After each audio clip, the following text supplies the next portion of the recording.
وما جعلنا القبلة التي كنت عليها، اور نہیں مقرر کیا تھا ہم نے وہ قبلہ جس پر آپ پہلے تھے، إلا لنعلم من يتبع الرسول ممن ينقلب على عقبيه، مگر صرف اور صرف یہ جاننے کے لیے، یہ ظاہر کرنے کے لیے کہ کون رسول اللہ صلی اللہ علیہ وسلم کا اتباع کرتا ہے اور کون پھر جاتا ہے الٹے پاؤں۔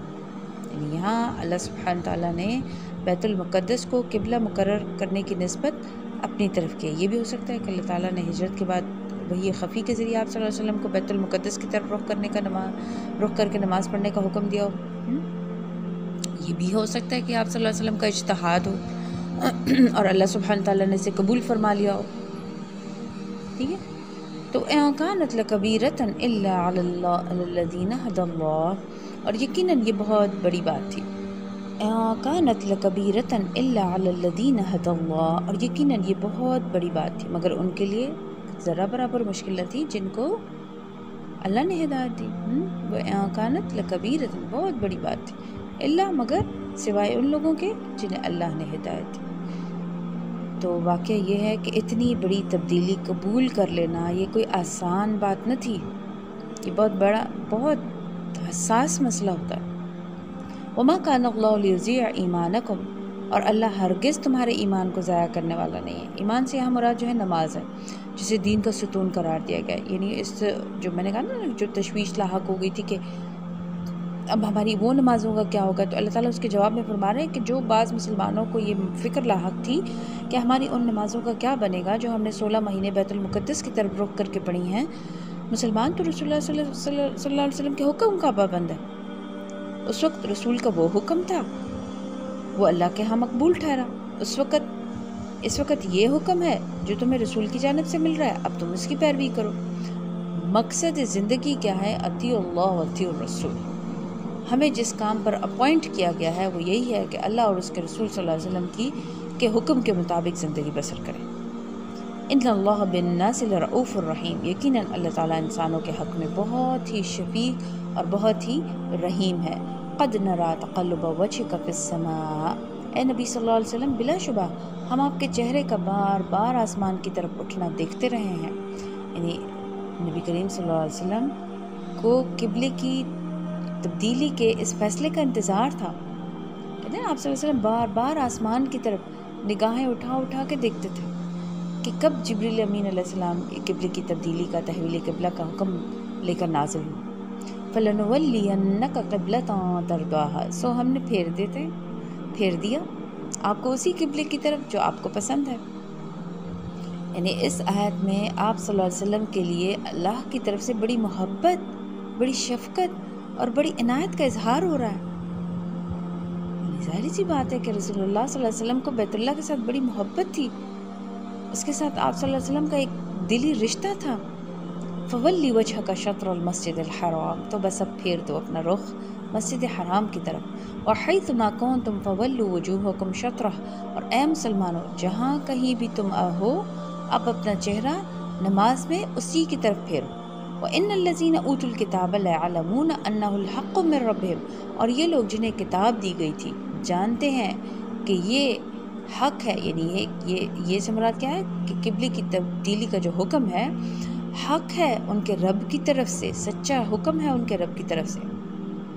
کیونکہ تورات میں بھی یہ نشانی تھی نا کہ اصل قبلہ ابراہیمی جو ہے بیت اللہ ہی ہے۔ بیت المقدس کو تو حضرت ابراہیم علیہ السلام کے 1000 سال بعد حضرت سلیمان علیہ السلام نے تعمیر کیا تھا، جسے ہیکل سلیمانی کہا جاتا ہے۔ اور انہو سے یہاں جو مراد لی جائے گی وہ کیا ہے؟ بیت اللہ کا اس امت کے لیے قبلہ ہونا۔ ٹھیک ہے، کہ انہ الحق من ربہم، کہ قبلہ آخری جو قبلہ ہے وہ بیت اللہ ہے۔ یعنی اس بات کا حق ہونا اور اللہ کی طرف سے ہونا یہ واضح کیا جا رہا ہے، اور اس کے اشارے اور اس کے بارے میں آیتیں جو ہیں وہ جو ہے تورات میں موجود، لیکن اس کو جان بوجھ کر چھپایا گیا۔ وَمَا اللَّهُ بِغَافِلٍ عَمَّا يَعْمَلُونَ، اور اللہ غافل نہیں ہے اس سے جو وہ کر رہے ہیں۔ وَلَئِنْ أَتَيْتَ الَّذِينَ أُوتُوا الْكِتَابَ بِكُلِّ آیَةٍ مَا تَبِعُوا قِبْلَتَكَ، اور اے نبی صلی اللہ علیہ وسلم اگر آپ ان اہل کتاب کے سامنے ہر قسم کی نشانیاں پیش کر دیں تب بھی آپ کے قبلے کی پیروی نہیں کریں گے۔ وما انت بتابع قبلتہم، اور نہ ہی اب آپ پیروی کرنے والے ہیں ان کے قبلے کی۔ یہ تو لکم دینکم ولی دین، یعنی وہ والا معاملہ ہو گیا نا۔ وما بعضهم بتابع قبلۃ بعض، اور نہ ہی وہ ایک دوسرے کے قبلے کی پیروی کرنے والے ہیں، یعنی حد یہ ہے کہ یہ خود آپس میں بھی ایک دوسرے کے قبلے کی پیروی نہیں کرتے۔ یعنی اگرچہ یہود و نصارہ سب کا قبلہ جو ہے یروشلم ہے،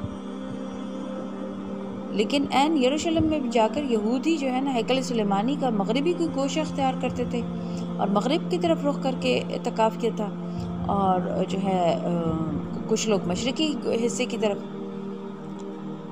تو اس طرح سے خود ان کا بھی ایک قبلہ نہیں ہے۔ وَلَئِنِ اتَّبَعْتَ أَهْوَاءَهُمْ، اور اے نبی صلی اللہ علیہ وسلم اگر آپ نے ان کی خواہشات کی پیروی کی، من بعد ما جاءک من العلم، اس علم کے بعد جو آپ کے پاس آ چکا، انک اذا لمن الظالمین، تو بلا شبہ آپ بھی ظلم کرنے والوں میں سے ہو جائیں گے۔ معاذ اللہ معاذ اللہ۔ آپ صلی اللہ علیہ وسلم تو ایسا ہرگز، ان سے تو یہ بات نہیں تھی، ان کو کہہ کر ہم سب کو کہا جا رہا ہے کہ اگر ہم نے اپنی خواہشات میں ان کی پیروی کی، تو اب آج کل کے سیناریوں میں ہم ذرا اپنی خواہشات کو دیکھ لیں کہ ہم کن کی پیروی کر رہے ہیں۔ زندگی کے معمولات کو دیکھیں، ہمارے اٹھنے بیٹھنے سونے جاگنے کھانے پینے پہننے اوڑھنے ہر قسم کے معاملات کو دیکھیں، پل پل کو دیکھیں، ہم کس کی پیروی کر رہے ہیں، ہم کس کی پسند کا لباس پہنتے ہیں، کس کی پسند کا اوڑھنا بچھونا کرتے ہیں، کس کی پسند کا اٹھنا بیٹھنا کرتے ہیں، کس کی پسند کی خوشیاں غمیاں مناتے ہیں۔ اس کے بعد کہ جب ہمارے پاس اللہ کی کتاب آ چکی، ہر گھر میں اس اللہ کی کتاب کے قرآن پاک کے کئی کئی مصحف موجود ہیں، انک اذا لمن الظالمین، یقیناً تب تو تم ظالموں میں سے ہو جاؤ گے۔ ظلم، ان الشرک لظلم عظیم، اللہ کا حکم ایک، میرے نفس کی خواہش ایک، شرک ہو گیا نا، کیونکہ اللہ کا حق ہے توحید، اللہ کے ساتھ کسی کو شامل نہیں کرنا، شریک نہیں کرنا، اس کے حکم آ گیا تو صرف اسی کا حکم فالو کرنا ہے، کیونکہ اللہ ہمارا خالق ہے، اللہ ہمارا مالک ہے، اللہ ہمارا رازق ہے۔ کیا لوگ ہمارے رازق ہیں جن کے ڈر سے ہم اللہ کو ناراض کیے بیٹھے رہتے ہیں؟